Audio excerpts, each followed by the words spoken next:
ताज बेगम, आपको सुनकर के आश्चर्य भी हो सकता है, आनंद भी आ सकता है। ये हिसार की बेटी थी ताज बेगम,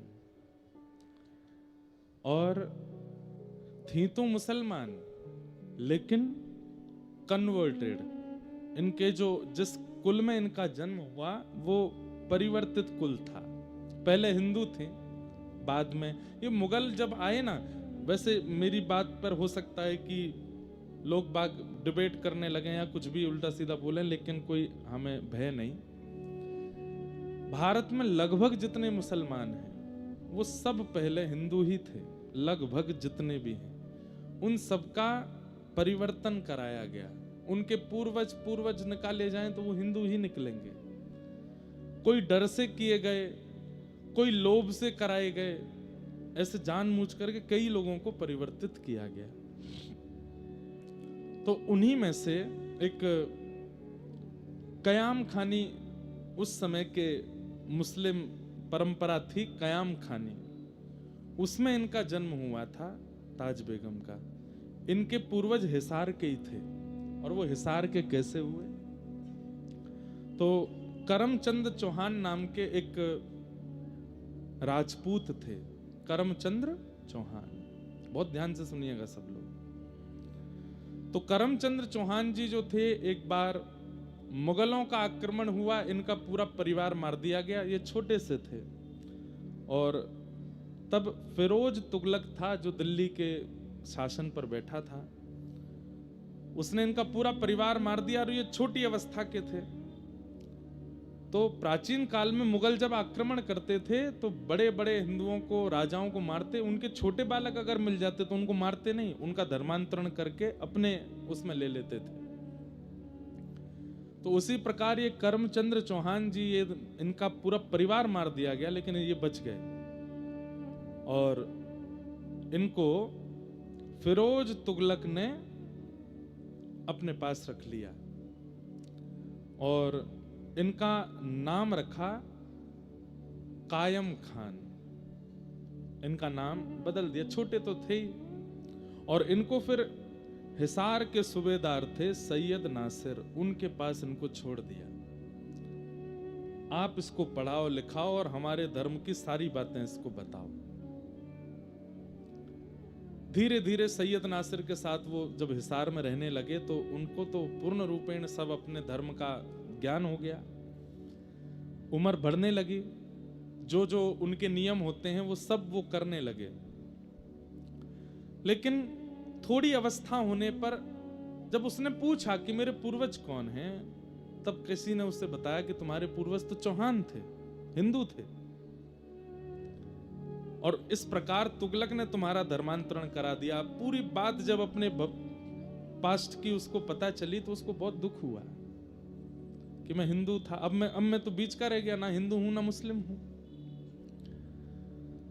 तो इस प्रकार उसका वंश चला। तो उन लोगों को उस समय कयाम खानी कहते थे, क्योंकि कायम खां के ये लोग वंशज हैं। उसी वंश में ताज बेगम का जन्म हुआ। तो कयाम खां ने अपने वंश का नियम बना दिया। ये लोग होली भी मनाते थे, दीपावली भी मनाते थे और ईद भी मनाते थे। क्यों? बोले जन्म से तो भैया हमारा रक्त जो है वो हिंदुओं का है, लेकिन धर्मांतरण के बाद हम मुस्लिम हैं, तो दोनों आदि ये करते थे। तो कयाम खानी वंश हुआ। कई कयाम खानी वंश के पूर्वज राजाओं का जब चरित्र आप पढ़ेंगे तो उसमें उनका नाम, जैसे कायम खान चौहान, ऐसे नाम भी है। तो ताज बेगम भी जो थी वो इस प्रकार इस वंश में जनी। कयाम खानी मुस्लिम थी। इनके पिताजी का नाम था फदल खान।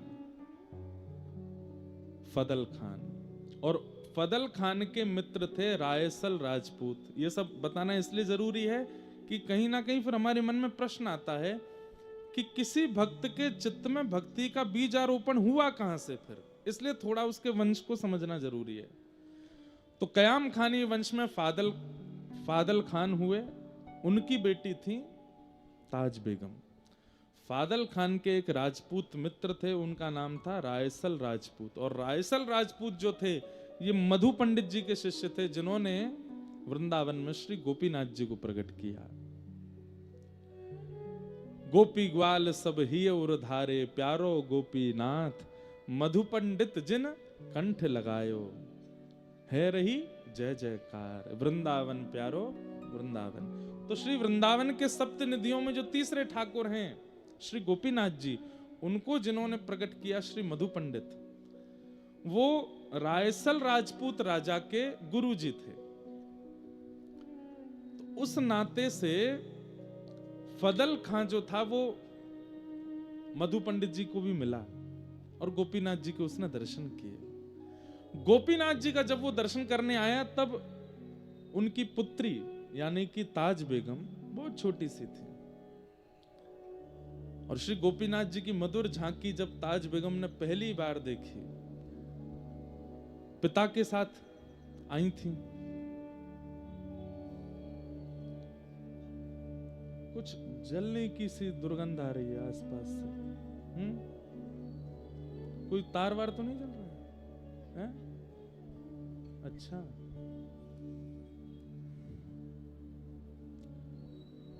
तो क्या बता रहे थे हम?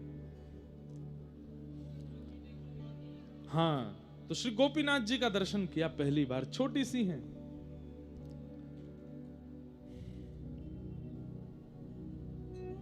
तो बड़ी असहनीय दुर्गंध है, क्या है?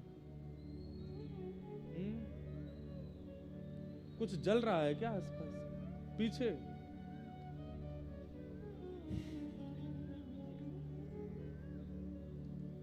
इत्र सूंघ लो।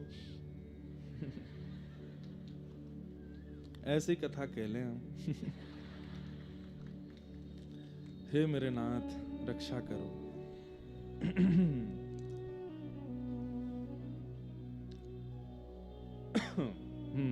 क्या बता रहा था मैं? हाँ, बहुत ज्यादा खान खान चर्चा हो गई ना।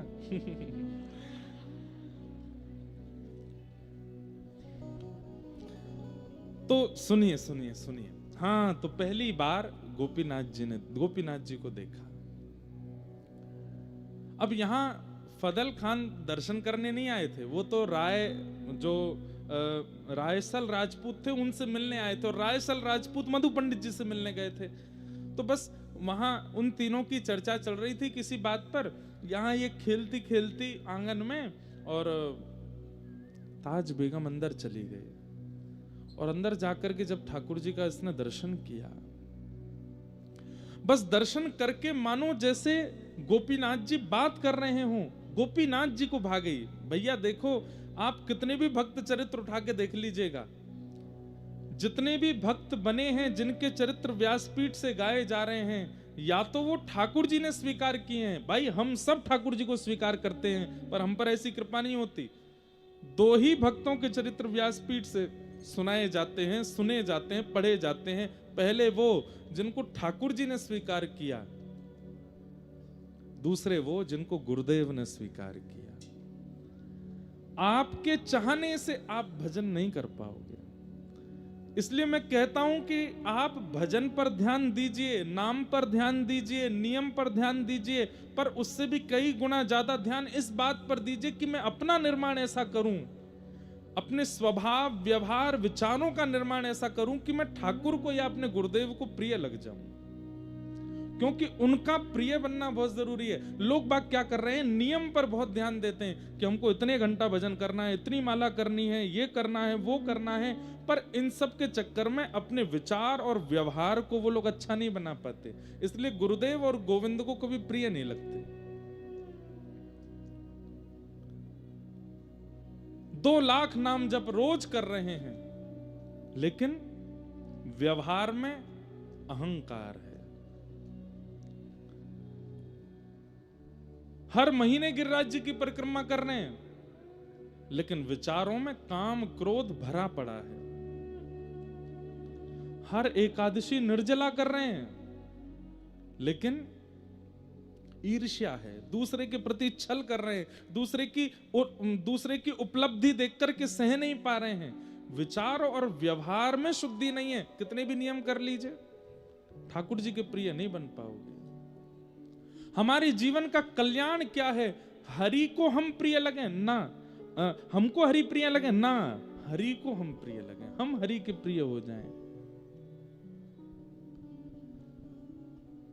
ग्रंथ में वर्णन आता है कि ताज बेगम का स्वभाव था, वो भले ही मुस्लिम कुल में जन्मी, लेकिन उनके मन में दया का भाव था। वो कभी भी अवसरों पर, इनके उत्सवों पर जो भी मांस आदि खाने का प्रकरण होता था वो नहीं खाती थी, बल्कि लड़ती थी अपने पिताजी से। पिताजी, एक जीव को मार करके हम कैसा उत्सव मना रहे हैं, हम कौन से भगवान को प्रसन्न कर रहे हैं? जो एक जीव की मृत्यु स्वीकार कर रहा है, वो परमात्मा एक दिन हमारी मृत्यु भी स्वीकार कर लेगा। ऐसे परमात्मा को हम कैसे भजन कर सकते हैं? पिताजी इस बात से बहुत लड़ती थी अपने घर में, दया की भावना थी, इसलिए गोपीनाथ जी को भागे। छोटी सी ताज बेगम मंदिर में प्रवेश कर गई। यहां बाहर बैठे मधु पंडित जी को अचानक से पता चला, उस समय किसी का भी मंदिर में गैर हिंदुओं का प्रवेश वर्जित था। क्यों? क्योंकि रूप बदल करके भीतर मंदिरों में जाते थे गैर मुस्लिम, और मंदिर में प्रवेश करके गर्भगृह में मांस के टुकड़े फेंके आते थे, अपवित्र करे आते थे। और एक बात और बताऊं, हमारे यहां अपरस का नियम ज्यादा नहीं था, सबको मंदिर में जाने का अवसर मिलता था, और सबको ठाकुर जी की कम से कम दहली तक प्रणाम करने का अवसर मिलता था। लोग ही कितने जाते थे, दिन भर में 40 लोग चले जाएं, 20 लोग चले जाएं, बहुत बड़ी बात। सबको ठाकुर जी की दहली तक, कहीं कहीं तो ठाकुर जी के चरण छूने तक का अधिकार था। मुगलों के बाद जब अपवित्रता इन्होंने फैलानी प्रारंभ की, तब अपरस की स्थिति, सबको नीचे ही रुकना है, ऊपर कोई नहीं आएगा, पुजारी जी को कोई नहीं छुएगा, ऊपर कोई नहीं, ये सब नियम बन गए। मधु पंडित जी ने जैसे ही देखा कि ये फादल खान की बेटी भीतर घुस गई, उन्होंने तुरंत रायसल राजपूत से कहा, ये गलत है, लेके आओ। बस यहां मानो जैसे वो धीरे धीरे जा रही थी, गोपीनाथ जी उसको इशारा करके अपनी ओर बुला रहे थे, ताज बेगम जा रही थी, इतने में ही रायसल आए और हाथ पकड़ के बाहर ले आए। वो कहती रही कि वो मुझसे कुछ कह रहे थे, वहां कोई है अंदर, लेकिन किसी ने उनकी नहीं सुनी, ले गए। ये प्रथम बार मिलन हुआ ताज बेगम का ठाकुर जी से, बस एक अनुभूति जैसी हुई। उसके बाद धीरे धीरे ताज बेगम बड़ी हुई, मदरसों में जाके पढ़ती थी, अपने धर्म के ही सब चीजें वो सीखने लगी, करने लगी, धीरे धीरे सब उनका हुआ, बड़ी हुई। एक बार फादल खान को अकबर ने दिल्ली बुलाया, और फादल खान अपनी पुत्री ताज बेगम को लेकर के गए।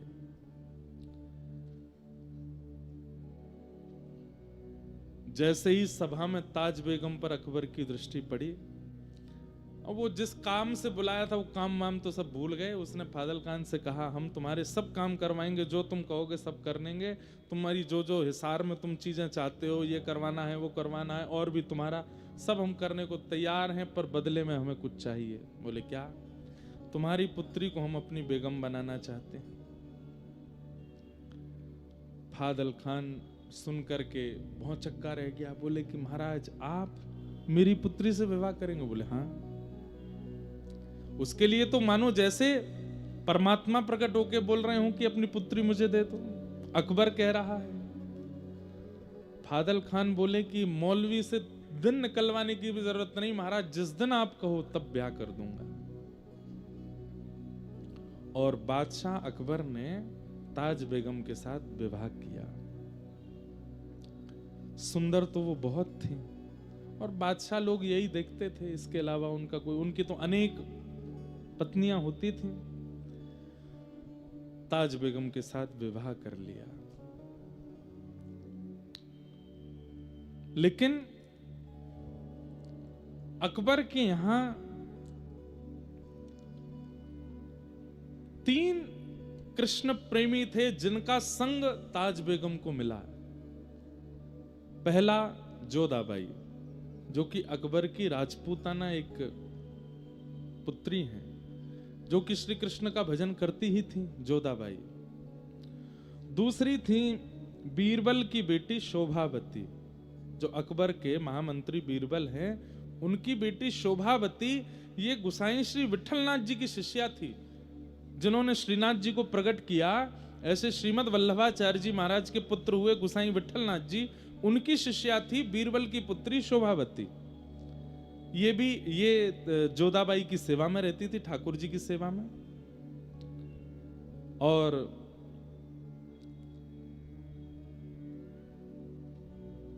तीसरी हुई वृंदावन दास जी, एक थे, उनकी बेटी लीलावती।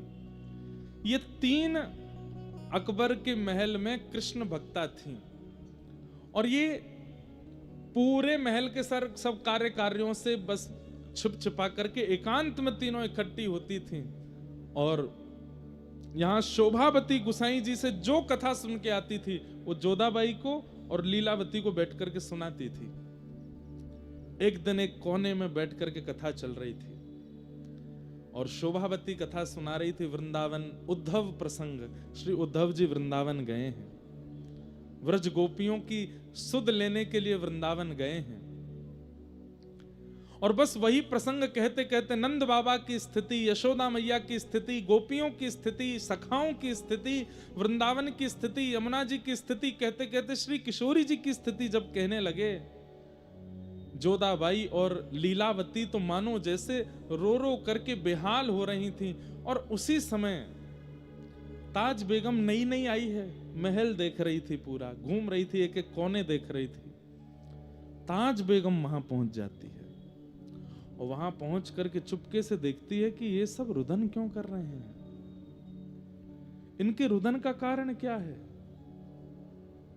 और बैठी बैठी बस वो बाहर से सुनने लगी कि क्या बात है। और शोभावती के मुख से, जब किशोरी जी के मुख से गाया गया भ्रमर गीत, मधुपक तब बंधो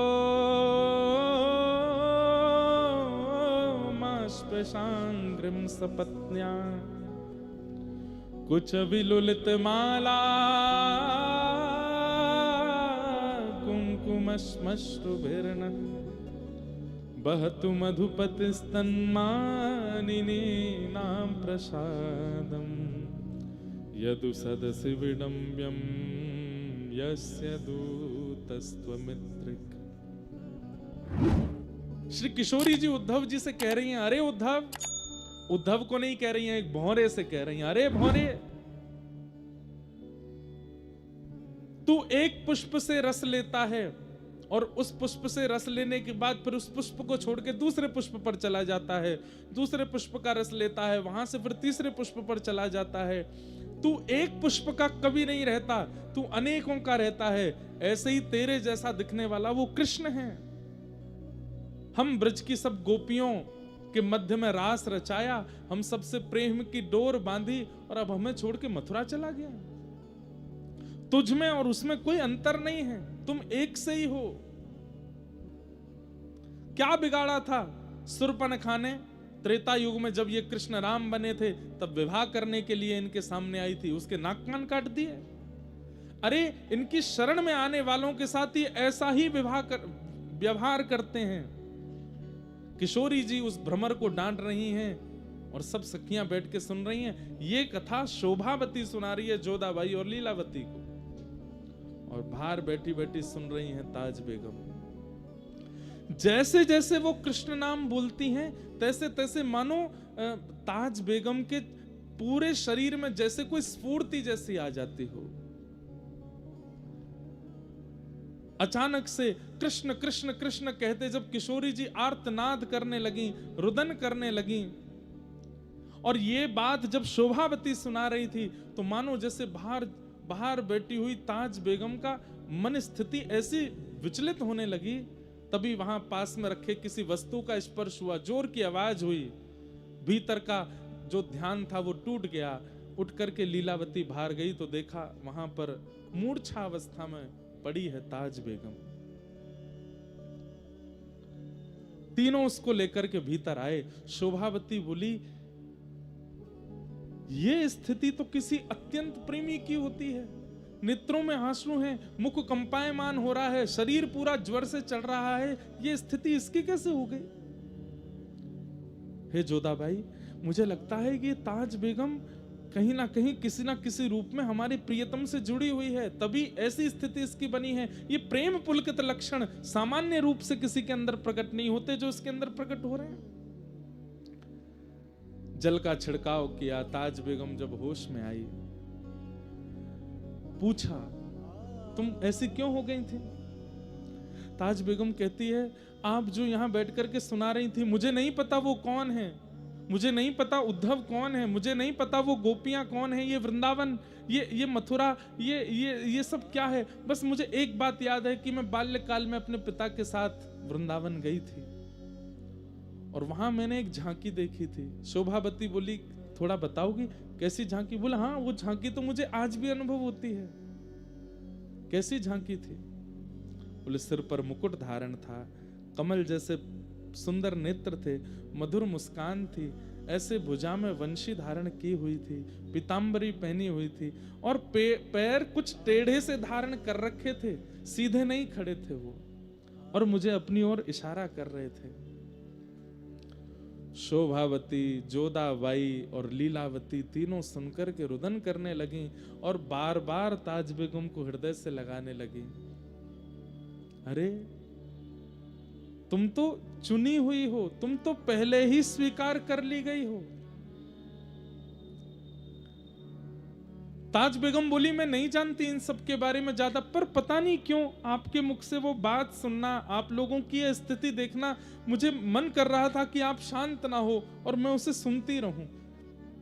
आप जब वर्णन कर रही थी, मेरे चित्त में अपने आप प्रकट हो रहा था कि कोई नदी बह रही है, सुंदर सुंदर वृक्ष वल्लरियां हैं, सुंदर पर्वत हैं, और वहां नील कांति का कोई व्यक्ति घूम रहा है, उसका मुख नहीं दिख रहा था।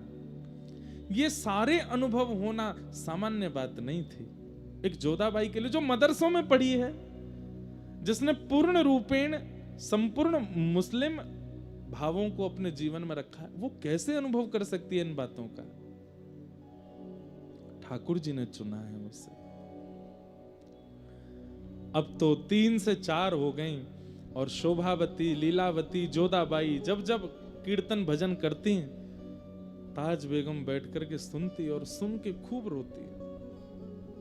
लेकिन ताज बेगम अकबर को इतनी प्रिय थी, वो ज्यादा देर अपने से दूर उसको रहने नहीं देते थे, और ये घूम घूम करके आती और बस इनसे योजना बनवाती कि कैसे भी मुझे उनसे दूर लाओ।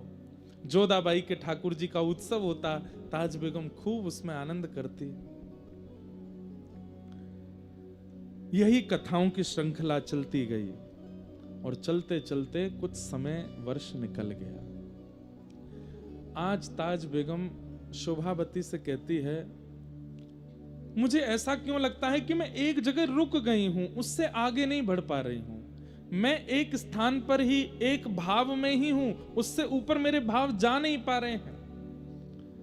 आप नित्य कथा सुनाती हैं, पर मेरी स्थिति एक ही जगह, मानो जैसे मैं कहीं फंस गई हूं। उससे आगे बढ़ने का, इस पथ पर और आगे जाने का, जिस प्रियतम की आप चर्चा सुनाती हैं, उनसे और मिलने का और क्या उपाय हो सकता है?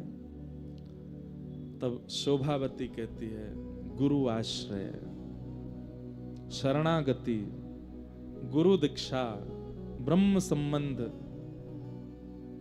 यही हैं वो नियम जिनसे कोई गुरु तुम्हें स्वीकार, मतलब भगवत प्राप्त व्यक्ति तुम्हें स्वीकार करे तो तुम्हारी गति बढ़ने लगेगी। ताज बेगम बोली, मुझे गुरु कैसे मिलेंगे? बोले, मेरे गुरुदेव गुसाई श्री विठलनाथ जी हैं, तुम चाहो तो उनसे दीक्षा ले लो।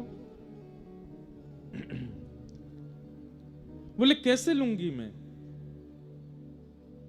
मुझे कभी बादशाह जाने नहीं देंगे, और बादशाह आप लोग जानते हैं कि वो 24 घंटे मेरी पहरेदारी सी करते रहते हैं, पूछते रहते हैं कहां हैं, ताज कहां है, ताज कहां है। उन्हें 24 घंटे मैं चाहिए हूं। इन सबके बीच से निकल करके गुरु आश्रित होना, ये कैसे होगा? बहुत ध्यान से सुनिए, आज पहली बार हम इतने विस्तार से सुना रहे हैं ताज बेगम का चरित्र। तब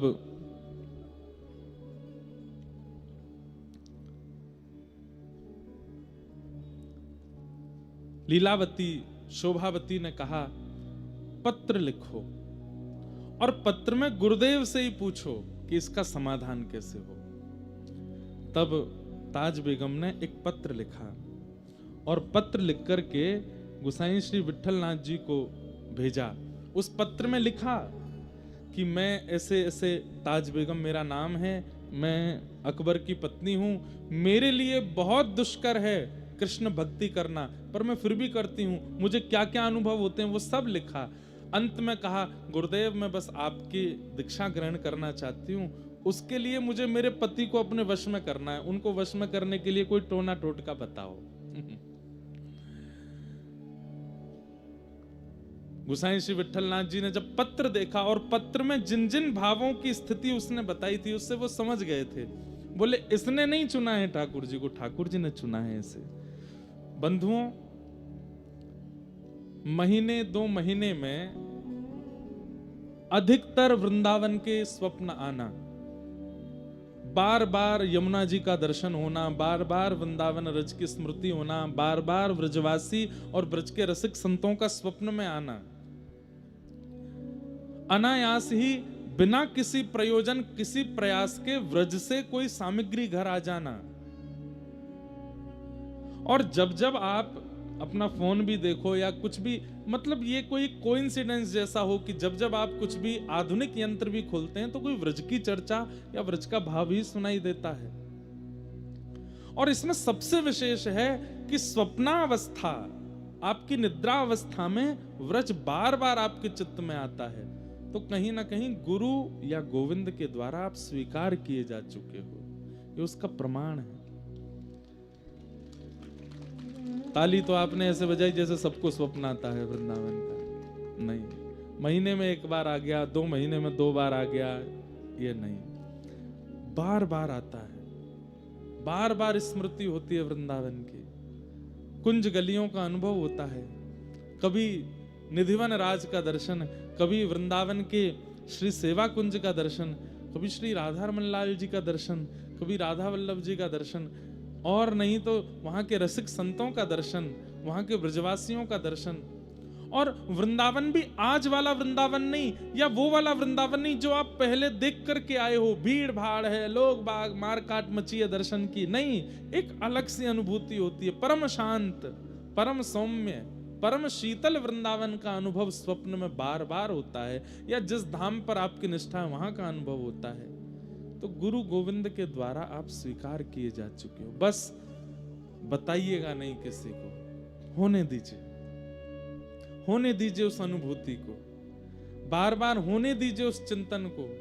थोड़ा जागृत अवस्था में नियम बना लीजिए, व्रज रज लगाया कीजिए, थोड़ा नाम जप बढ़ा दीजिए, गुरुदेव के द्वारा प्रदत्त मंत्र बढ़ा दीजिए, ठाकुर जी की सेवा बढ़ा दीजिए, बीच बीच में वृंदावन, ये सब गोपनीय रूप से करना है, बताइए मत, होने दीजिए उस अनुभव को। एक दिन वही अनुभव एक ऐसी स्थिति पर ले जाएगा जिस स्थिति की प्राप्ति के लिए तरसते हैं वैष्णवजन। बस एक चीज का ध्यान रखना है, रस बतावे से रस घटे, बताना नहीं है। अभी अयोध्या जी में था मैं, ये तो मैं अपना अनुभव भी बताऊंगा। तो अयोध्या जी में कनक बिहारी जी हैं, जैसे हमारे वृंदावन के लीला बिहारी हैं, ऐसे अयोध्या के कनक बिहारिणी बिहारी बड़ी लीला करते हैं। तो वहां के पुजारी जी बहुत प्रेम करते हैं मुझसे, मुझे मिले। मतलब आप ये सोच लीजिए, रामानंदी संप्रदाय के जितने भी शीर्ष संत हैं, आप मलुकपीठ वाले महाराज जी के आगे कनक बिहारी जी का नाम ले दीजिए, उनके नेत्र सजल हो जाते हैं। रामानंदी संतों के आगे अयोध्या के श्री कनक बिहारी जी का केवल स्मरण कर कह दीजिए वहां से प्रसाद लाएं, वो झूम उठते हैं। वहां के पुजारी जी अभी बैठे थे, तो मैंने उनसे पूछा, मैंने कहा महाराज जी, श्री राघव जी का अनुभव तो होता है, क्योंकि प्रेम रामायण में और भी कई जगह पर कनक बिहारी जी की बड़ी लीलाएं हैं। ये वही कनक बिहारी जी हैं जिनको श्री कृष्ण ने द्वापर युग में अयोध्या आके अपने हाथ से स्थापित किया। और एक बात सुनाऊं, कितनी मधुर बात है। भगवान रुक्मणी जी की जिद थी कि मुझे अयोध्या दर्शन करना है, तो भगवान रुक्मणी जी को लेकर अयोध्या गए। और जब अयोध्या गए तो अयोध्या में जाकर के प्रभु श्री कृष्ण ने जब राम विग्रह का दर्शन किया, अपने राम स्वरूप का दर्शन किया, तो श्री कृष्ण के नेत्र सजल हो गए। रुक्मणी जी बोली, आप इतने भावुक क्यों हो गए? तो ठाकुर जी क्या कहते हैं, त्रिलोकीनाथ भगवान अति सुंदर, जिनके लिए भागवत कहती है त्रिभुवन कमनम तमाल वर्णम रविकर गौर वरांबर, इतने सुंदर श्री कृष्ण अपने ही राम विग्रह को देख करके रुक्मणी जी से क्या कहते हैं, रुक्मणी सच बताना, मैं द्वापर से ज्यादा त्रेता में सुंदर था ना, मैं त्रेता में ज्यादा सुंदर था ना। रुक्मणी जी कह रही हैं आपकी सुंदरता पर तीनों लोग वारे वारे जाते हैं, आप जिसको देख करके भावुक हो रहे हो निश्चित है कि वो आपसे तनिक सुंदर तो हैं। मतलब राम जी इतने सुंदर थे कि श्री कृष्ण भी उन पर वार रहे हैं, श्री कृष्ण भी उसको देख के मोहित हो रहे हैं, इतने सुंदर थे राघव जी। तो मैंने पुजारी जी से पूछा कि आपको अनुभव तो होता होगा ठाकुर जी का, सेवा में आप 24 घंटे लगे रहते हैं और मैं जितनी बार अयोध्या गया हूं मैंने आपको गर्भगृह में देखा है, अनुभव तो होता होगा। तो उनके नेत्र सजल हो गए और वो क्या कहते हैं, कुछ साल पहले अनुभव होने बंद हो गए। मैंने कहा क्यों? बोले क्योंकि मैंने सारे अनुभव दुनिया को बता दिए। मेरे को जितनी अनुभूतियां होती थी सियाजू की, श्री राघव जी की, बहुत अनुभूतियां होती थी, अब तो मुझे डर लगता है बताने में। क्यों? सालों हो गए, मैं रोने लगता हूं कभी कभी कि हे राघव जी क्या अपराध हो गया, आप क्यों अनुभव नहीं कराते? तब बोले स्वप्न में एक दिन आवाज जैसी आई कि अनुभव तो कराना चाहते हैं पर तुम प्रचार कर देते हो। ठाकुर जी को आपकी अनुभूति का प्रचार उनको अच्छा नहीं लगता, वो चाहते हैं कि आपके साथ कोई लीला करें, पर आपका जब देखते हैं कि आप सब जगह बता देते हो कि क्या अनुभव स्वप्न में हुआ, क्या अनुभव वहां हुआ, वृंदावन गए तो क्या हुआ, बरसाना गए तो क्या हुआ, संतों को बताने दीजिए, कथावाचकों को बताने दीजिए, आप मत बताइए, वो उससे रस घटेगा, अनुभूति होनी बंद होगी। तो जब पत्र में लिख करके गुसाई जी से पूछा कि ये मेरी स्थिति है, अंत में लिखा कोई टोना टोटका बताइए जिससे मेरे पति मेरे वश में हो जाएं और ये मुझे आपके शरणागति लेने की आज्ञा दे दें। तो हंस करके एक ताम्र पत्र पर कुछ लिखा और उसको एक ताबीज में डाल करके काले कपड़े से बांध करके और गुसाई विठलनाथ जी ने भिजवा दिया अकबर के पास। ताज खां के हाथ जब वो पड़ा तो बोले कि ये ताबीज भेजा है गुसाई जी ने और लिख दिया था कि इसको अपने पति के गले में बांध दो। ताज खां से प्रेम तो करता ही था अकबर।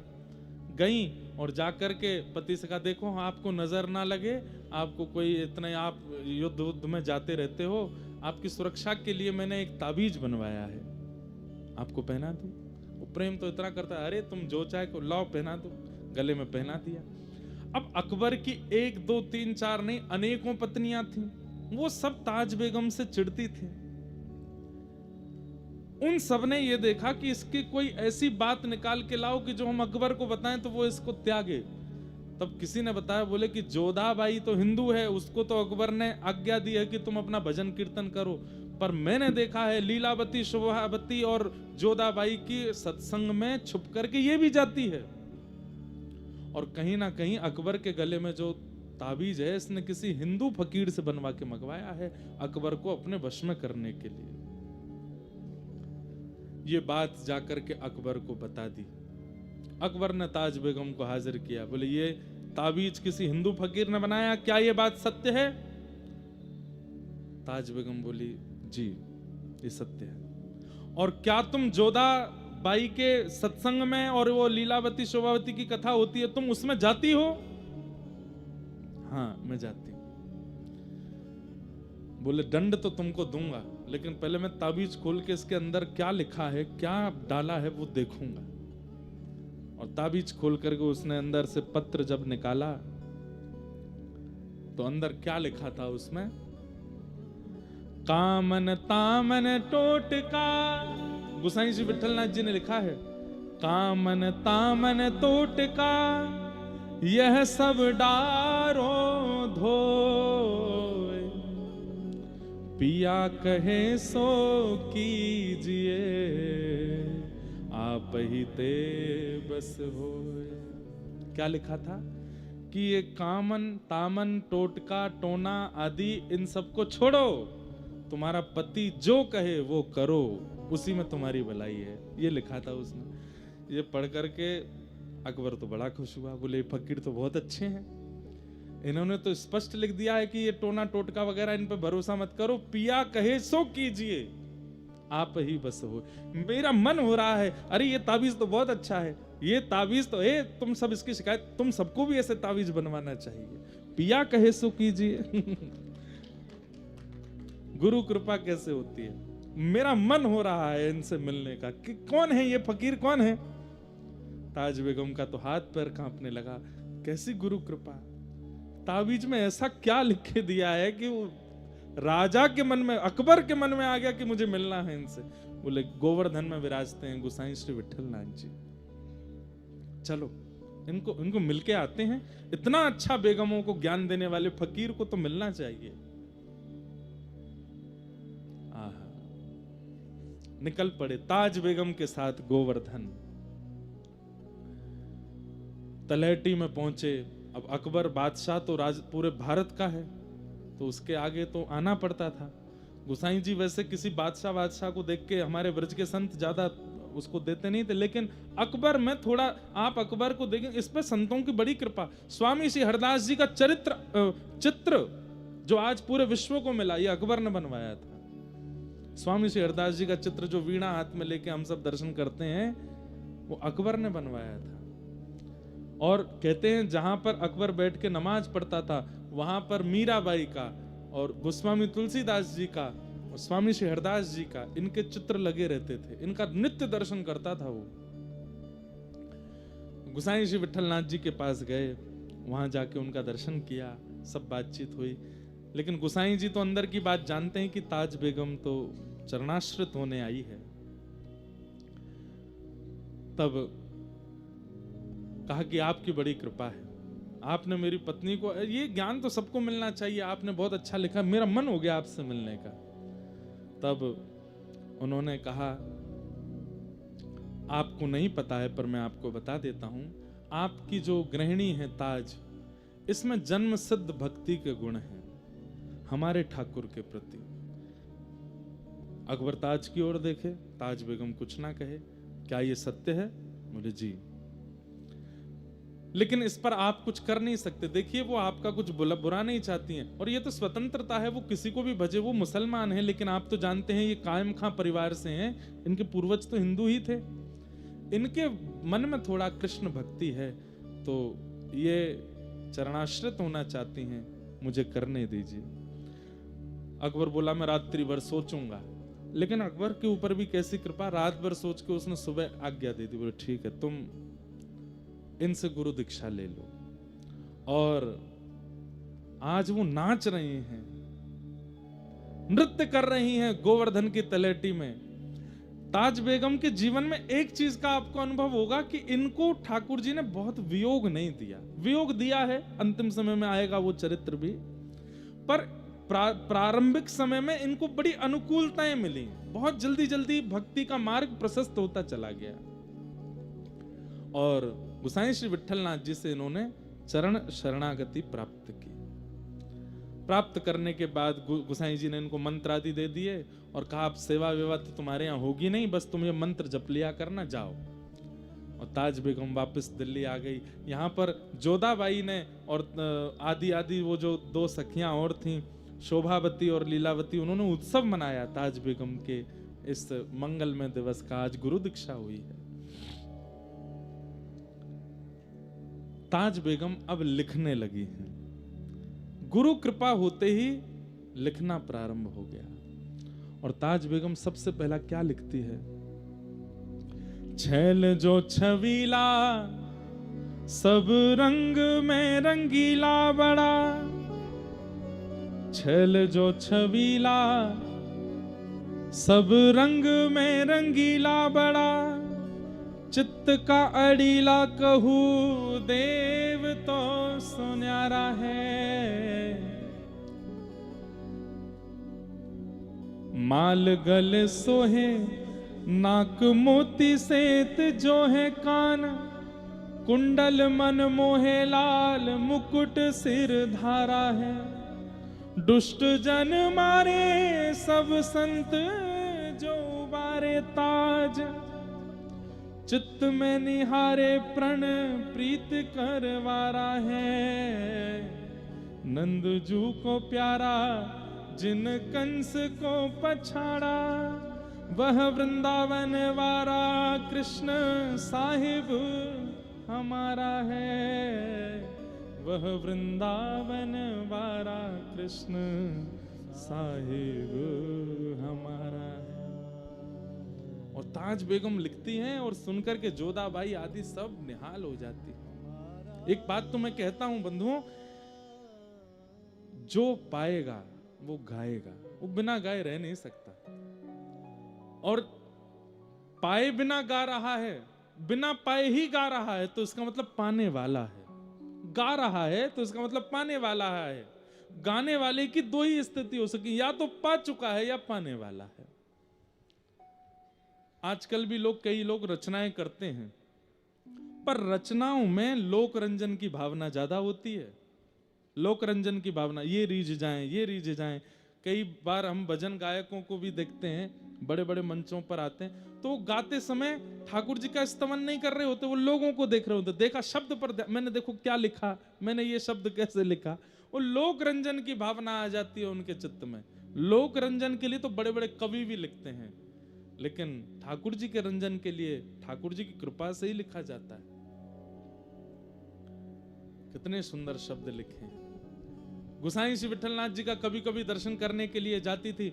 एक दिन गोसाई विठलनाथ जी ने परीक्षा ले ली, बोली कि सुनो, तुम भजन करती हो? बोले हाँ। बताओ श्रीनाथ जी को देख करके तुमको क्या अनुभव होता है, ठाकुर जी का दर्शन करके तुमको क्या अनुभूति होती है? वहीं बैठ करके आंसू कवि बन गई हैं ताज बेगम, वहीं बैठ करके लिख दिया है। क्या गा रही हैं? ध्रुव से प्रहलाद, गजग्राह से अहिल्या देखी, शोर और गीधियों विभीषण जिन तारे हैं। पापी अजामिल सुर हरि रैदास कहूं, नानक मलूक ताज तुलसी के प्यारे हैं। धनी नाम देव दादू सदना कसाई जान, गणिका कबीर मीरा सेन उर्धारे हैं। जगत को जीवन जहान बीच नाम सुनो, राधा के वल्लभ कृष्ण वल्लभ हमारे हैं। राधा के वल्लभ कृष्ण वल्लभ हमारे। हे नाथ, हे गुरुदेव, मुझे इनके प्रति वल्लभ की स्थिति होती है। राधा के वल्लभ ये हैं और हमारे वल्लभ कृष्ण हैं। मुझे इनमें ऐसा लगता है कि ये मेरे प्रियतम हैं। अच्छा, एक बात और स्पष्ट कर दूं, गोसाई विठलनाथ जी मंदिर में नहीं ले जाते ताज बेगम को, बाहर मिलते हैं मंदिर से। और ताज बेगम भी साजवाज के साथ आती है। भाई रानी है, लेकिन वह भी इतनी मर्यादा जानती है, कभी नहीं कहती कि मुझे अंदर ले चलो। बाहर ही बैठ के मिलते हैं गोसाई जी उससे। एक खिड़की है, वहां से दर्शन करती है। आज गुरुदेव से कहती है, अब मैं रह नहीं पा रही हूं दिल्ली में, मैं क्या करूं? बार बार मेरे प्राण निकलने को होते हैं। मुझे वृंदावन चाहिए, मुझे व्रज चाहिए, मैं यहां से दूर नहीं रह पाऊंगी। गोसाई जी ने कुछ नियम बताए, बोले इनका पालन किया करो। अब यहां अकबर को भी अनुभूति हो रही है कि धीरे धीरे धीरे धीरे ताज बेगम जो है ये हमारे वश में नहीं है। इसकी स्थिति अब ऐसी होती जा रही है कि वो दिखने लगी है।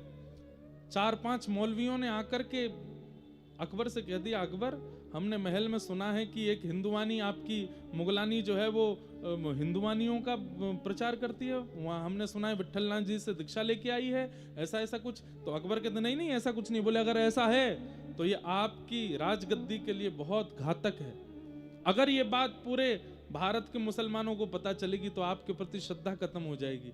अकबर को लगने लगा कि जोधाबाई तक तो ठीक है, लेकिन ताज बेगम की खबर अगर बाहर फैल गई कि वो कृष्ण भजन करती है, कथा सुनती है, तो मेरे प्रति अश्रद्धा हो जाएगी।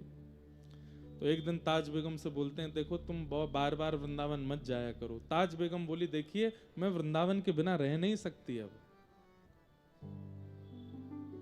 मैं वृंदावन के बिना रह नहीं सकती, अब मुझे जाना है और मैं आपसे प्रार्थना कर रही हूं, मुझे रोकिए मत, नहीं तो मेरा देह रह जाएगा, प्राण निकल जाएंगे। मैं बस आपसे एक ही चीज मांगी, हर महीने मुझे वृंदावन जाने दिया कीजिए,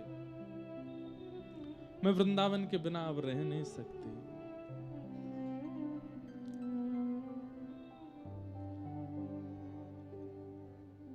कन्हैया कन्हैया पुकारा करेंगे,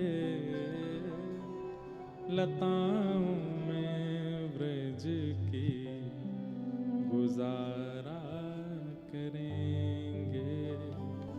कन्हैया कन्हैया पुकारा करेंगे, लताओं में ब्रज की गुजारा करेंगे।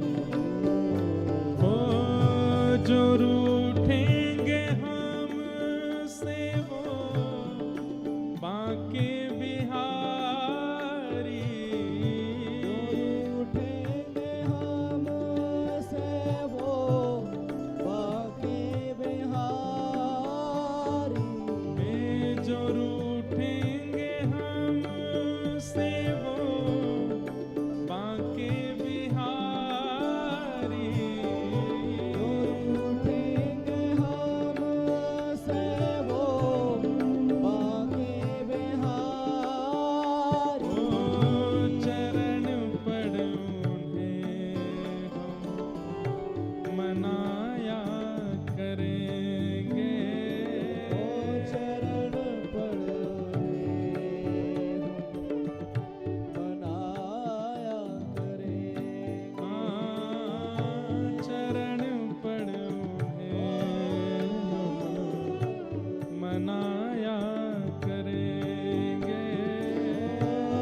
उन्होंने नचाए हैं ब्रह्मांड सारे।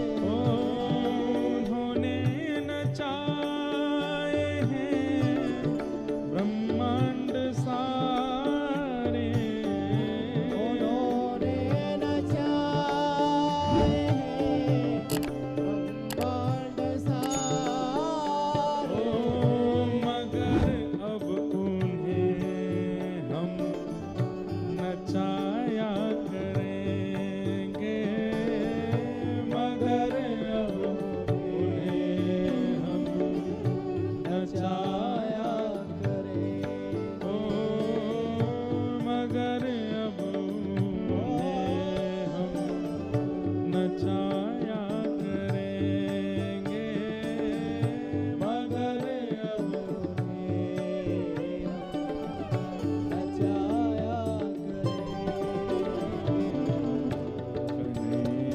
कन्हैया पुकारा करेंगे। लताओं में व्रज की गुजारा करेंगे। कन्हैया कन्हैया पुकारा करेंगे।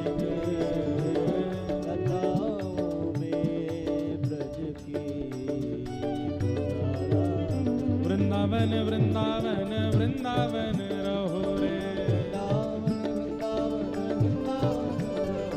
हे वृंदावन वृंदावन वृंदावन चलो रे।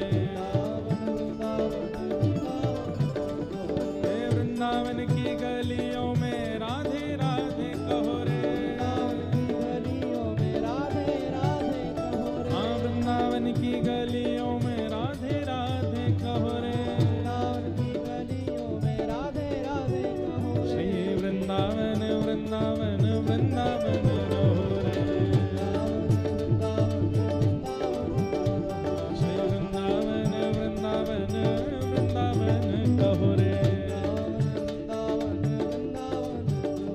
हे वृंदावन की गलियों में राधे राधे कहो रे।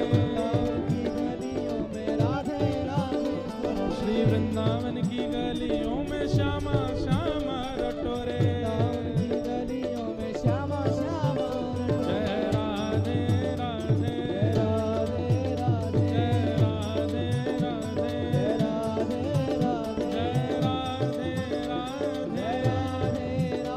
श्री राधे राधे हमें श्याम से मिला दे। वृंदावन में बसा दे। श्री राधे राधे जय राधे राधे श्री राधे राधे जय राधे राधे जय राधे राधे श्री राधे राधे। उन्हें प्रेम डोरी से हम बांध लेंगे।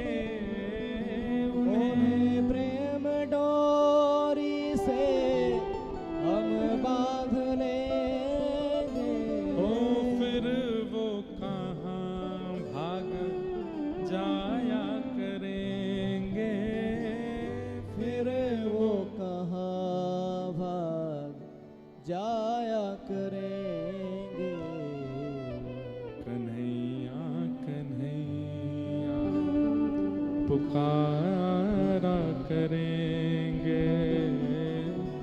लताओं में ब्रज की गुजारा करेंगे। कन्हैया कन्हैया बैठ जाओ। पुकारा करेंगे। लताओं में ब्रज की गुजारा और करेंगे। ताज बेगम की स्थिति देख करके अकबर ने ये निर्णय ले लिया कि बाकी सब मेरी पत्नियां तो दिल्ली रहेंगी, ताज को मैं आगरा के किले में रखूंगा। और ताज बेगम को लेकर के आगरा चले गए ताकि बाकी मुसलमानों की नजरों से ये दूर रहे, क्योंकि जिस स्थिति में जा चुकी है वहां से निकल नहीं पाएगी। और वहां से वृंदावन भी पास है, जब इसका मन होगा चली जाया करेगी।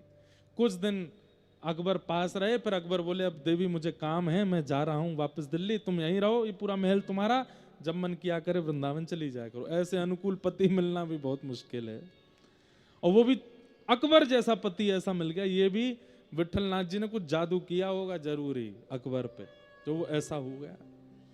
और ताज बेगम अब वृंदावन जाती हैं, लेकिन मंदिरों में प्रवेश नहीं है, बाहर से ही प्रणाम कर लेती हैं। कभी इस मंदिर का, अब पहले बड़ा दलबल चलता था, धीरे धीरे उस दलबल को कम कर दिया, कुछ कम कर दिए, सैनिक कम कर दी, कुछ पालकियां कम कर दी, हाथी घोड़े कम कर दिए। पूरे वृंदावन में रसिकों को बड़ा कष्ट होता था ताज के आने से। धीरे धीरे ताज बेगम गुप्त चुप्त बस मुंह बदल बदल करके जाती है और ठाकुर जी का अनुभव करती है। वृंदावन में बस घूमती हैं, दर्शन करने का अधिकार तो है नहीं उनके पास।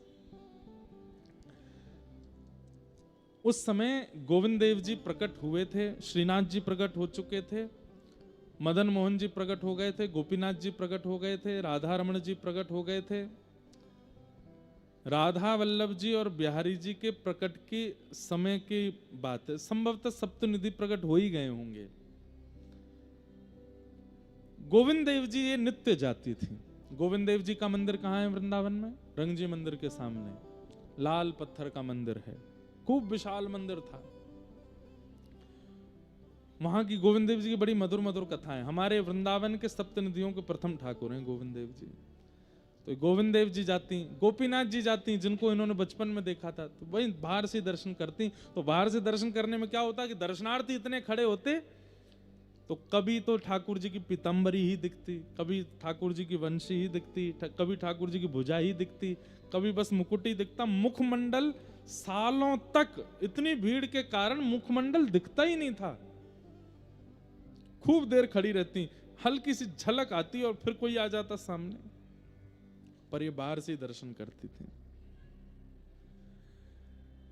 अंदर नहीं जाती थी, नियम नहीं तोड़ती थी। लेकिन सालों साल दर्शन करते करते करते एक दिन इनको गुस्सा आया और ठाकुर जी से बोले, मैं भीतर नहीं आ सकती क्योंकि मैं मुगलानी हूं, पर आप तो बाहर आ सकते हो, आप क्यों नहीं आते?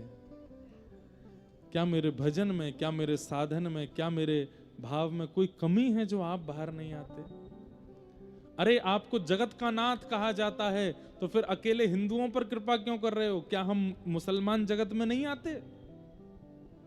और आपको मेरे मुस्लिम भेष से इतनी तकलीफ है, तो चलो आज बन के आती हूँ हिंदुआनी। और आज गई हैं, हाथों में मेहंदी लगाई, पैरों में महावर लगाए, बुर्का आदि जैसा कुछ पहनती थी, आज घेरदार पहना है स्वरूप, सिर पर चुनरी डाली, अपने केश के बीच में सिंदूर लगाया है, हाथों में चूड़ियां पहनी हैं। और जैसा एक हिंदू प्रवेश हमारे माताएं बहनों का जैसा स्वरूप होता है, वैसा स्वरूप बना करके, पैरों में पाजे वादी पहन करके, और बिल्कुल मानो ऐसा लग रहा था कोई राजपूतानी आ रही है।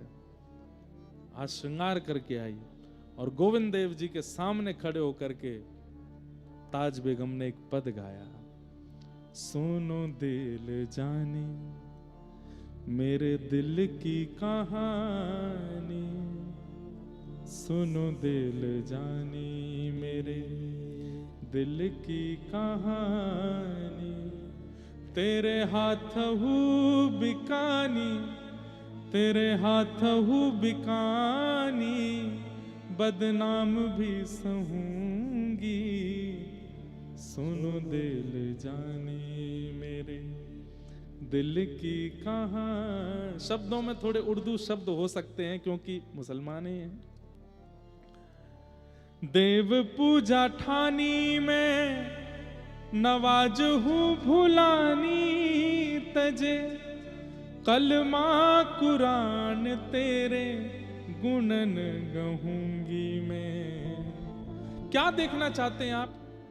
गोपियां आई थी, मैंने सुना था लीलावती जब कथा सुनाती थी दिल्ली में, वो कहती थी कि जब गोपियां सब छोड़ करके आपकी शरण में आई, आप उनसे भी पूछ रहे थे कि क्यों चली आई हो। तब गोपियों ने कहा था, मयिवम विभोर हति भवान गदितुम नृशंसम संत्यज्य सर्व विषयाम स्तवपाद मूलम। हम सब छोड़ के आपकी शरण में आई हैं, क्योंकि आप ही कहते हैं प्रेम गली अति सांकरी तामे दो ना समाए। जिस हृदय में आप बसते हैं उस हृदय में कुछ और नहीं होना चाहिए, इसलिए सब छोड़ करके गोपियां गई थी आपके पास। मैं भी सब छोड़ के आई हूं, सब छोड़ दिया मैंने। देव पूजा ठानी, मैंने सुना कि शंकर जी पर जल चढ़ाने से आप प्राप्त होते हो, तो मैं शिव जी का आराधन करने जाती हूँ। मैंने सुना यमुना स्नान से आप मिलते हो, तो मैं यमुना स्नान करती हूँ। मैंने सुना गले में कंठी माला पहनने से आप मिलते हो, मैं गहने नहीं पहनती, पूरे गले में कंठी माला पहन के रहती हूँ। कैसे भी मिलो तो सही। देव पूजा ठानी मैं नवाजहूं भुलानी, तजे कलमा कुरान तेरे गुनन गहूंगी मैं। सुनो दिल जानी मेरे दिल की कहानी, तेरे हाथों बिकानी, तेरे हाथों बिकानी, बदनाम भी सहूंगी, सुनो दिल जानी। अगर आपको लगता है कि मैं आगरा में रहती हूं इसलिए आप मुझे नहीं मिल रहे, तो चलो ब्रजवास कर लूंगी। वृंदावन के बाहर सीमा पर एक निवास बना लिया, वहां रहने लगी। उसके बाद फिर 1 वर्ष प्रतीक्षा करी कि मैं भीतर नहीं आ सकती, लेकिन आप तो आ सकते हो बाहर। नहीं आए ठाकुर जी। फिर एक दिन श्रृंगार करके आई, फिर रोने लगी सामने आके। और क्या कह रही हैं? सांवला सलोना सिर ताज सिर कूले दिए, तेरे नेह दाग में निदाग हो रहूंगी मैं। सुनो दिल जानी मेरे दिल की कहानी, तेरे हाथों बिकानी, तेरे हाथों बिकानी, बदनाम भी सहूंगी, सुनो दिल जानी। नंद के कुमार हे कुमार, हे कुमार,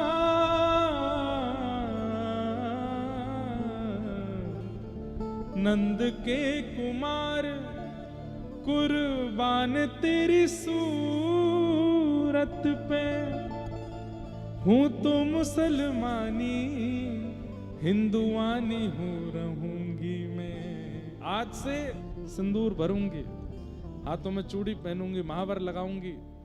जैसे आपको हिंदू प्रिय है तो मैं हिंदू बन के रहूंगी। सुनो दिल जानी मेरे दिल की कहानी, तेरे हाथों बिकानी, तेरे हाथों बिकानी, बदनाम भी सहूंगी, सुनो दिल जानी।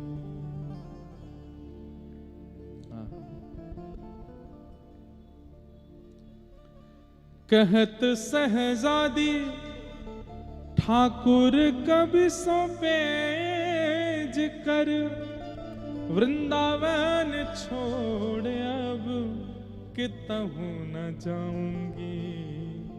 सुनो दिल जानी मेरे दिल की कहानी। सालों साल रोज जाती हैं गोविंद देव जी और यही पद गाती हैं गोविंद देव जी के सामने बैठ के। देखती हूं आप हटीले हो तो मैं आपसे ज्यादा हटीली हूं। कब तक नहीं आओगे बाहर मुझसे मिलने? दर्शन बंद होने के बाद ताज बेगम निकल जाती थी। कोई संत महापुरुष कोई सत्संग कर रहे होते तो वहां बैठ के सुनती थी। भोजन पानी त्याग दिया है कि नहीं मिलेंगे तो फिर अन्न ग्रहण नहीं करूंगी।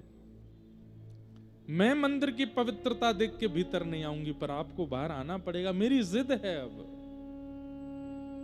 तभी एक दिन अचानक से मानो ताज बेगम को रात्रि यमुना पुलिन पर जिस कुटिया में रहती थी वहां पड़े पड़े स्मरण हुआ कि अरे लीलावती ने कथा में सुनाया था कि सब ब्रज गोपिकाएं अपने घर छोड़ करके जब इनसे मिलने के लिए गई तो ये मिले और उनके साथ रास किया और फिर अंतर्ध्यान हो गए। और अंतर्ध्यान होने के बाद जैसी अभी मेरी स्थिति है, मैं पेड़ों से बात करने लगती हूँ, मैं यमुना जी से बात करने लगती हूँ, मैं जल थल किसी का विचार ना करके सबको चैतन्य मान के चर्चा करती हूँ, सबसे पूछती हूँ कहाँ मिलेंगे श्याम सुंदर। यही स्थिति तो गोपियों की हुई थी।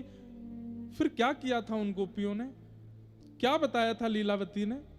अरे उसने बताया था यमुना तट पर श्री किशोरी जी की शरण ग्रहण की थी, और किशोरी जी की शरण ग्रहण करने पर गोपी गीत गाया था। और तब श्याम सुंदर ताशाम आविर्भूत सौरी स्मयमाय मुखाम्बुज पीतांबर दरश रघवी साक्षान मनमत प्रकट हो गए थे ठाकुर जी। अरे मैं किशोरी जी के पास तो गई ही नहीं अभी तक।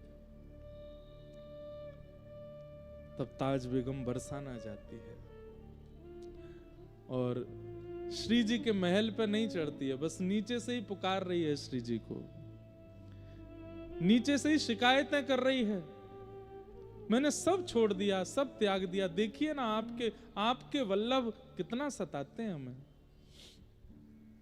हे किशोरी जी, आपकी कहानी लेकर के, आपकी आशा लेकर के आज फिर जा रही हूं, कह दो, समझा दो इन्हें, मिले मुझसे। बंदी बनूंगी राधा रानी महारानी जो की,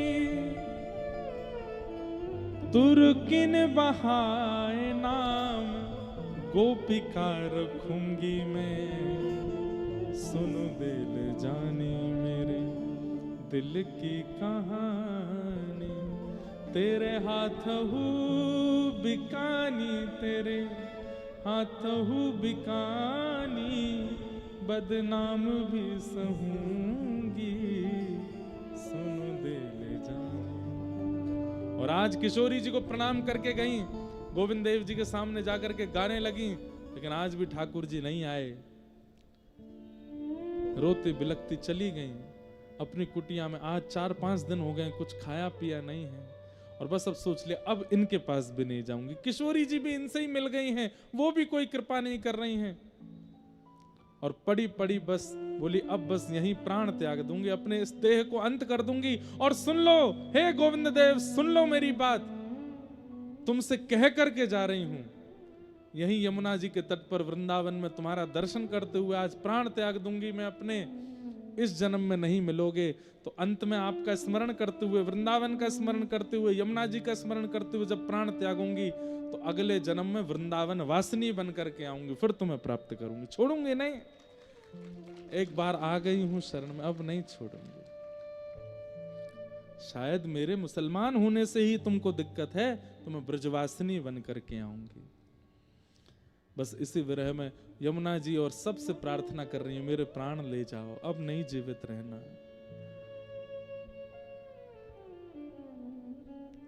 तभी गोविंद देव जी अपने भोग प्रसाद का थाल एक अपनी पीतांबरी में बांध करके अपने कंधा पर धार, ये बड़ा थाल है, धर के निकल पड़े मंदिर से। अर्धरात्रि का समय है, चंदन की सौंधी सुगंधी आ रही है। ताज बेगम के नेत्र खुल नहीं रहे हैं, भूखी प्यासी है कितने दिनों से। अरे बड़े बड़े उसमें रही है, राजशाही तरीकों से रही है, भूखा रहने का अधिकार उसको अभ्यास नहीं है। प्यास के कारण जीव सूख गई है, कंठ सूख गया है, प्राण निकलने की स्थिति में है। और उसी समय देखती है कि किसी ने दरवाजे पर दस्तक दी है, चंदन की सुगंधी से पूरी कुटिया महक उठी है। और तभी द्वार खुलता है।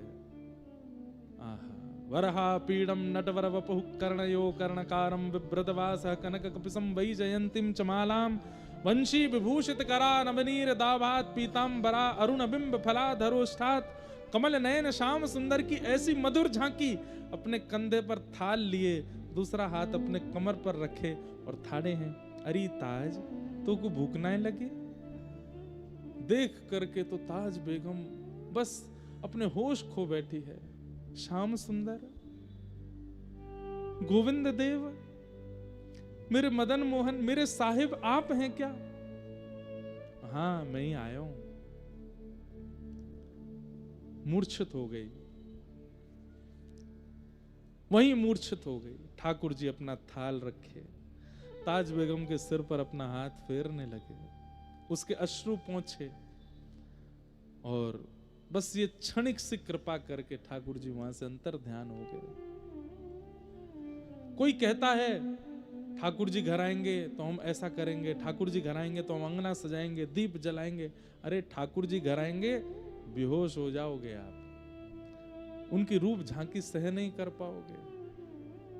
और एक बात बोलूं, ठाकुर जी घर आए और आप कुछ कर पाए तो समझो ठाकुर जी ने कोई और आया है। ठाकुर जी घर आए तो कुछ नहीं होगा, कुछ कर ही नहीं पाओगे, बैठे रह जाओगे, स्तब्ध मूर्तिमंत हो जाओगे, आपकी इंद्रियां शिथिल हो जाएंगी।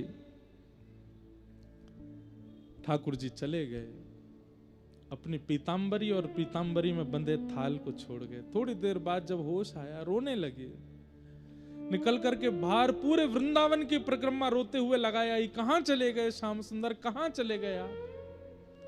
नहीं मिले।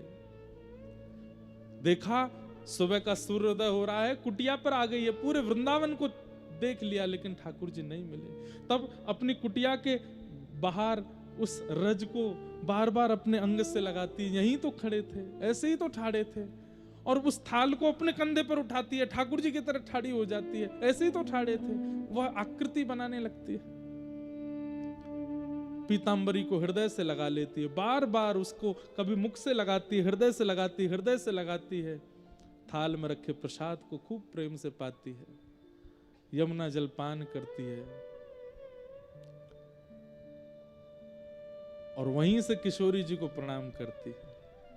आज तक बरसाने नहीं गई थी तो नहीं आए, हे श्यामाजू कल आपकी शरण में आई तो देखो नंदन नंदन थाल लेकर के आए, मुझे पवाने के लिए आए।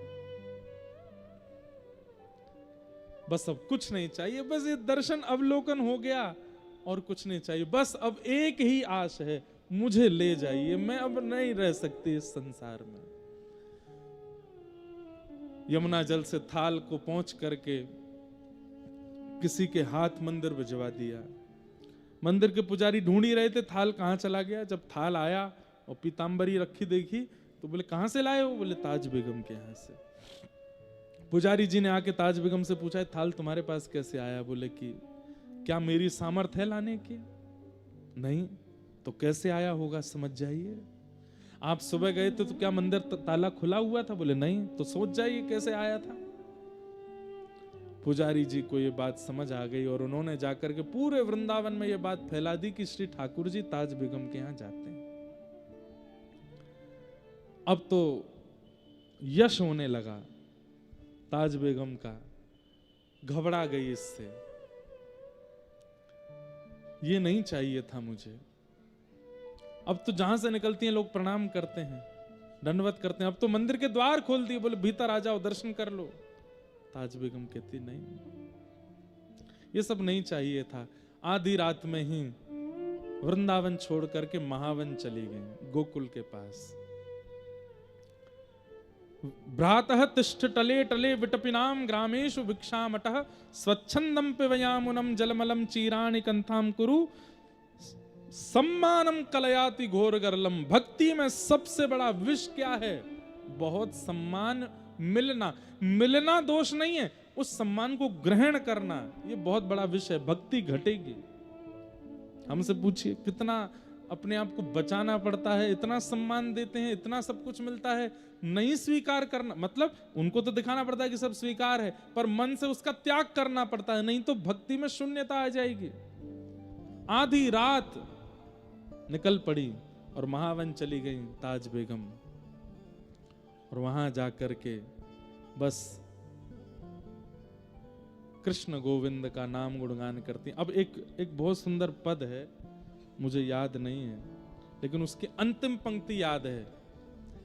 अब ताज बेगम बहुत सुंदर सुंदर पद रचना करने लगी है, अब हिंदी भाषा में करने लगी है, हिंदी से भी ब्रज भाषा में करने लगी, अब उर्दू शब्दों का प्रयोग नहीं करती है। तब होली का समय आया और वहीं महावन में एकांत में अपनी कुटिया में बैठी बैठी ताज बेगम मानसी चिंतन करती है ठाकुर जी का, और तब धमार का पद उन्होंने गाया, जो आज भी श्रीनाथ जी में धमार जब होली के पद आते हैं तो वो पद गाया जाता है। बहुरी ढप बाज रहे, इस प्रकार से वो पद है ताज बेगम का। तो उस पद की रचना कर रही थी ताज बेगम, और उस पद में सब वर्णन कर रही थी, कैसे रंग उड़ रहे हैं, कैसे वीर उड़ रहे हैं, कैसे सब गोपियां रंग खेल रही हैं, नंद बाबा की स्थिति, यशोदा मैया की स्थिति, ग्वाल बालों की स्थिति और सब गायों की स्थिति, व्रज का पूरा वर्णन करते हुए इतते आई कुंवर राधिका उतते कुंवर कन्हाई। और जैसे ही कुंवर कन्हाई का वर्णन किया, ठाकुर जी की झांकी देखी, अचानक से वो बस देखती जा रही हैं, लिखती जा रही हैं। अचानक से ठाकुर जी फेंट में गुलाल भर के लाए थे, और अचानक से रंग रंगित ठाकुर जी फेंट के गुलाल को अपने कंधा पे धारण करके, और वही मुद्रा जो पहली बार ताज बेगम ने देखी थी, हाथ में थाल है और एक हाथ कमर पर है, मंद मुस्का के पूछ रहे हैं तो भूख ना लगी। बस वही झांकी पुनः ठाकुर जी ने प्रकट कर दी मानसी में। और यहाँ पद लिख रही हैं, वो पद लिखते लिखते अचानक रुक गई। अब इस रूप का कैसे वर्णन करूं? ठाकुर जी मंद मंद देख रहे हैं, तभी ताज बेगम को दिखाई देता है कि उस होली में ताज भी खड़ी है, और ताज का हाथ जाकर के ठाकुर जी ने पकड़ा, ला करके होली के भीतर जैसे ही प्रविष्ट कराया है, ताज बेगम के प्राण वहीं छूट गए। आधा ही पद लिख पाई हैं, पूरा नहीं हो पाया था। वहीं बस कलम रखी रह गई ताज बेगम की। आज भी वो पद गाया जाता है, उस पद की रचना पूरी नहीं हुई थी, थोड़ी सी रह गई थी। तो बोले फिर क्या हुआ? उस दिन पूरे व्रजमंडल ने एक आकाशवाणी सुनी। ताज बेगम के प्राण निकलते ही अंतिम पंक्ति जो थी वो ठाकुर जी ने लिखी, निर्तत आवत ताज के प्रभु गावत गीत धमार। और ये आकाशवाणी में सबने सुना, जो ताज बेगम की स्थिति को जानते थे, ताज बेगम की कुटिया के आसपास ही रहते थे, उन्होंने जब ये आकाशवाणी सुनी, इतने मधुर स्वर में कोई बोले हैं, निर्तत आवत ताज के प्रभु गावत गीत धमार।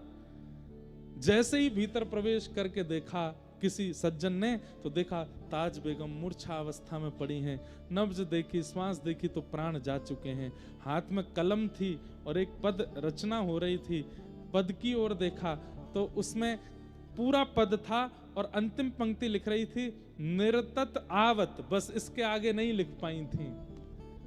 तब उन्होंने नेत्रों में आंसू भराए, ठाकुर जी ने आकाशवाणी करके पद को पूरा किया, निर्तत आवत ताज के प्रभु गावत गीत धमार। और श्री ताज बेगम को ठाकुर जी अपनी नित्य लीला में प्रवेश कराकर, आज भी ताज बेगम की समाधि है महावन में। बड़े बड़े सिद्ध लोग जाते हैं और वहां जाके श्री ताज बेगम जी को प्रणाम करते हैं। ऐसी ताज बेगम जिन्होंने ठाकुर जी को प्रियतम मान करके, उनके प्रति पति भाव रख के, इतने विपरीत परिस्थिति परिवार में जन्म लेकर के भी लेकिन विश्वास अटल करके ठाकुर जी को मैं फिर कहूंगा, आप अपने व्यवहार स्वभाव का निर्माण अच्छा कर लीजिए।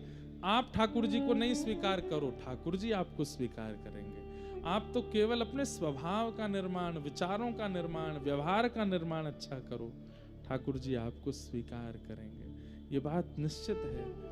ताज बेगम मुसलमान परिवार में जन्मी, अकबर की पत्नी बनी, इतनी विपरीतताएं होते हुए भी ठाकुर जी ने उनको स्वीकार किया। साधन नहीं था उनके पास, नाम जप नहीं था उनके पास, केवल व्यवहार था, विचार था, स्वभाव था, जिससे गुरु भी मिले और गोविंद भी मिले, दोनों की प्राप्ति हुई। ऐसी ताज बेगम के मंगल भाव को हम प्रणाम करते हैं, बार बार वंदन करते हैं। लेकिन एक मूल बात, जिनकी कृपा से ताज बेगम को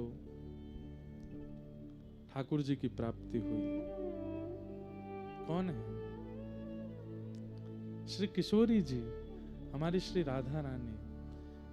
उनकी कृपा के बगैर तो ठाकुर जी प्राप्त होंगे ही नहीं। उन्हीं की कृपा से, उन्हीं के भाव से शाम। तो अब ये बात है कि वृंदावन रसिकों को श्री जी को मनाना चाहिए, उनकी अनुकूलता धारण करो और श्री जी प्रसन्न हो जाएं, तो श्री जी प्रसन्न होकर के ठाकुर जी की प्राप्ति करा देते हैं।